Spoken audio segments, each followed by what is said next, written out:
हम मीनू झा गोर लगै छी समस्त मिथिलावासी के एकटा कोवर के गीत लऽ कऽ उपस्थित छी श्रुति झा के संग में। कोशिश करै छी अपने लोकनि के नीक लागे। धन्यवाद। जय मिथिला, जय मैथिली। कांच ईंटाक महल उठाओल, कांच ईंटाक महल उठाओल, सोना मोठी लागल के बार हे, नव वर नव कनिया, सोना मोठी लागल के बार हे, नव वर नव कनिया, ताहे कोबर सोता गेला सुंदर दुल्हा, ताहे कोबर सोता गेला सुंदर दुल्हा, कनिया सुबह सुतु संग साथ है, नव वर नव कनिया, घोरे सोतो फेरे सोतो कनिया है सुहावे, घोरे सोतो फेरे सोतो कनिया है सुहावे, आहू देह घर में अपार है, नव वर नव कनिया,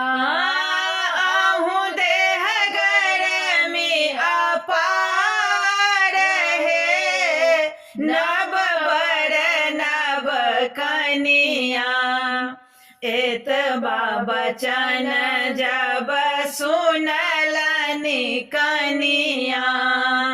एतबा बचन जब सुनलनि कनिया, पलंग छोड़ी भुइया में लोटाई है, नव वर नव कनिया, पलंग छोड़ी भुइया में लोटाई है, नव वर नव कनिया, आब थुसर हो जी बैसथो पलंग चढ़े, आब थुसर हो जी बैसथो पलंग चढ़े, देखी ले तू दो चरित्र है, नव वर नव कनिया, हमरो ननदिया रसिया बर रे दुलरुआ, हमरो ननदिया रसिया बर रे दुलरुआ, पाकल पान नहीं खाती है, नव वर नव कनिया, पाकल पान नहीं खाती है, वर वर नव कनिया, हमरो ननदिया प्रभु बर रे दुलरुआ, हमरो ननदिया प्रभु बर रे दुलरुआ, बात साहब नहीं जानती है, नव वर नव कनिया, बात साहब